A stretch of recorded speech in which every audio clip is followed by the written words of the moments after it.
Ako pala si Loriza, presidente po ng Buog Association.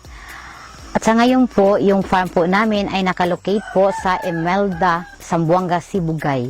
Nung una po kasi ma'am is doon kami nakatira talaga sa Maynila since 2016. Kasi dati kasi po, hindi pa ako nag-asawa, nandoon ako nagtrabaho sa ibang bansa po. So ngayon, nung nag-asawa ako, sa Manila kami nagstay hanggang sa dumating yung pandemic at nakauwi kami dito sa probinsya po. Marami po kaming natanggap na assistance galing po sa Department of Agriculture. Kagaya po ng 10 module ng egg layer chicken, 170 bags of feeds, fertilizer, I think 36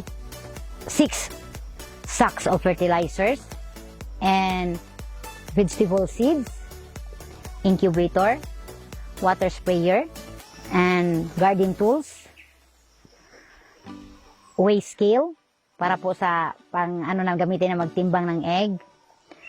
We have a big nursery and pesos, and also the 2,500 plantlets of banana. Nung vegetable namin seeds is natanim na po namin yun ma'am, at saka naka-harvest, naibenta na rin. Malaking tulong talaga yun ma'am, as in super, lalo na yung mga pichay, gano'n, yung mga squash, laking tulong talaga. Yung mga chicken po namin, hindi man talaga natin maiwasan na may mga mortality kasi masyado pong sensitive. Pero sa ngayon po, nandyan pa rin sila. Na mayroon pa din, mayroon pa rin production po. At yun din ang ginamit namin para masustain po namin yung ibang project namin gaya ng Zampin po. Taos puso po ako nagpapasalamat, lalo na sa Panginoon natin at sa Department of Agriculture sa mga biyaya na binigay nila sa amin na sobra-sobra po.